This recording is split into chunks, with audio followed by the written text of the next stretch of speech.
अस्सलाम वालेकुम तलबा, जमात हजतम मज़मून उर्दू।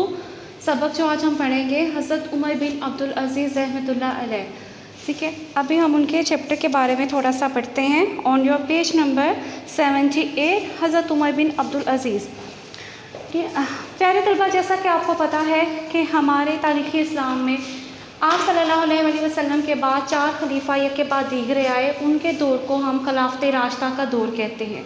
ठीक है, हर तरह से वो दौर जो बेमिसाल था, अदल व इंसाफ के हवाले से, कवानीन के नफाज के हवाले से, लोगों के हकूक़ मुहैया करने के, जिस भी आप एस्पेक्ट ऑफ लाइफ को उठाएंगे, वो ज़िंदगी का जो भी हम शोबा देखेंगे बेहतरीन दौर था।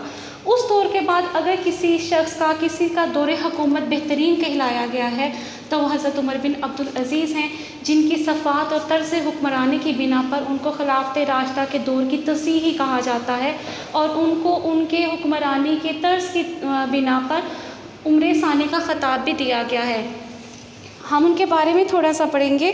पेज नंबर 79 पर आपको बताया जा रहा है, 3rd पैराग्राफ है आपका। हज़रत उमर बिन अब्दुल अज़ीज़ मदीना मुनव्वरा में बनु उमैया के शाही ख़ानदान में पैदा हुए थे। ठीक है, शाही ख़ानदान में पैदा हुए थे। आपकी वालदा माजिदा हज़रत उमर फ़ारूक की पोती थी। हज़रत, इन चीज़ों को आपने अंडरलाइन करना है अपना याद रखने के लिए।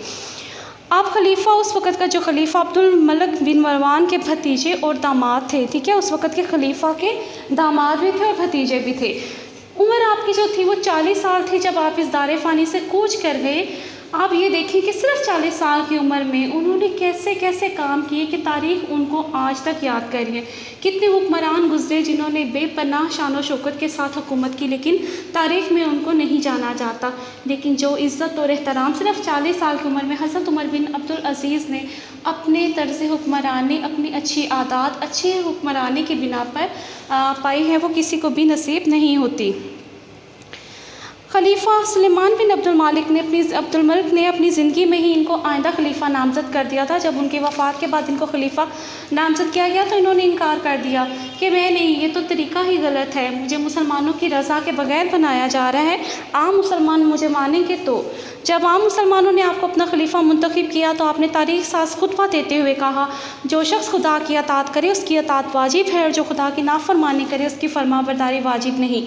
मैं खुदा की अताअत करूँ तो मेरी अताअत करो, मैं नाफरमानी करूँ तो मेरी अताअत तुम पर वाजिब नहीं है।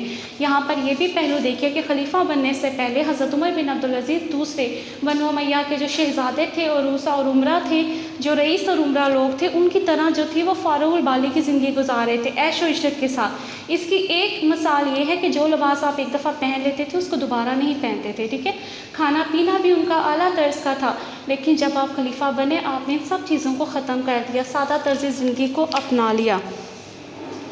एक रात में ही आप बिल्कुल बदल गए, अमीराना लिबास, शाही तौर तरीके तर्क करके फ़कीरी इख्तियार कर ली, परहेज़गारी की ऐसी नादर मिसाल कायम की कि उम्मत मुस्लिमा आज तक किसी ऐसे हुक्मरान को तरस रही है। उसके बाद हमें कोई ऐसा हुक्मरान नसीब नहीं हुआ। ठीक है, हज़रत उमर बिन अब्दुल अज़ीज़ से पहले जितने भी हुक्मरान होते थे शाही ख़जाने को अपनी जगह समझ के खर्च करते थे। आपने ऐसा बिल्कुल नहीं किया। ठीक है, बल्कि जो माल था अपना वो भी वहाँ पर जमा करवा दिया।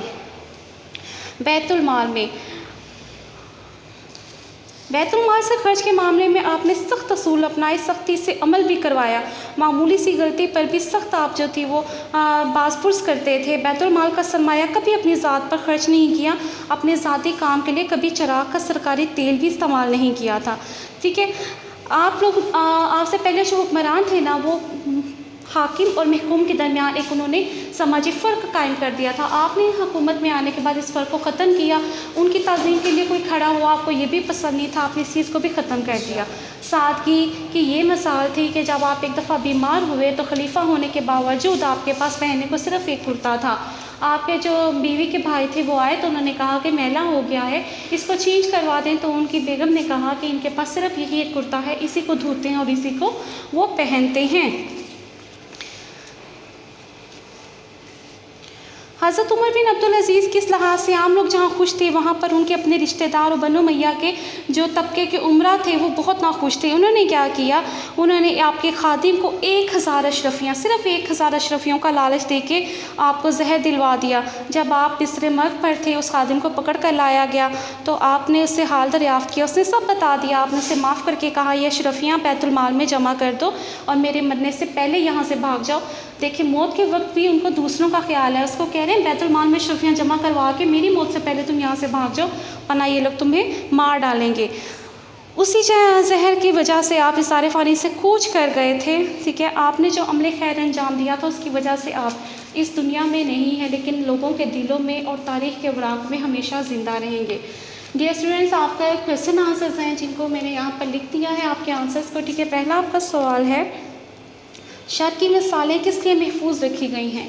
دنیا میں شر اور بھلائی دونوں کی مثالیں ہیں. شر کی مثالیں اس لیے محفوظ رکھی گئی ہیں تاکہ لوگ ان سے عبرت پکڑیں اور بھلائی اور نیکی کا راستہ اختیار کریں. ان کو پتہ ہو اگر ہم نے ایسا غلط کام کیا تو اس کا کیا انجام ہوتا ہے، تو ہمیں یہ کام نہیں کرنا، ہمیں اچھا کام کرنا ہے. ٹھیک ہے، خلفائے راشدین کے دور کو کیا کہا جاتا ہے؟ آپ کا دوسرا سوال ہے اور اس کا جواب ہے خلفائے راشدین کے دور کو خلافت راشدہ کا دور کہا جاتا ہے. تیسرا ہے عمر ثانی کا خطاب کس کو دیا؟ اور آپ کا جواب ہے عمر ثانی کا خطاب حضرت عمر بن عبدالعزیز کو دیا گیا. سوال آپ کا چوتھا ہے کہ خلیفہ منتخب ہونے سے پہلے آپ کیسی زندگی گزارتے تھے؟ اور آپ کا آنسر ہے خلیفہ منتخب ہونے سے قبل آپ بھی بنو امیہ کے شہزادوں اور عروسہ عمرہ کی طرح فارغ البالی کی زندگی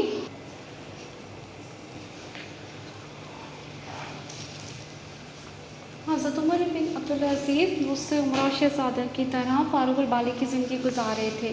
آپ کا جو پانچواں سوال ہے وہ ہے احکام الہیہ کو کون سا شخص جو ہے وہ دوسروں پر لاگو کر سکتا ہے؟ تو وہی شخص دوسروں پر لاگو کر سکتا ہے جو خود اپنے اوپر انہیں لاگو کر سکتا ہو. پہلے ہمیں خود وہ کام کرنا ہوتا ہے، پھر ہم دوسروں کو اس کام کے اوپر مجبور کر سکتے ہیں یا ان پر سختی کر سکتے ہیں. تو اسٹوڈنٹس، آپ کا یہ کام ہے، آپ نے اس کا خلاصہ لکھنا ہے. خود سے آپ اپنے ورڈز میں ان کو لکھیں گے اور اس کے بعد کویشچن آنسرز یاد کرنے ہیں اور اس کی ساری آبجیکٹیو آپ نے خود سولو کرنی ہے.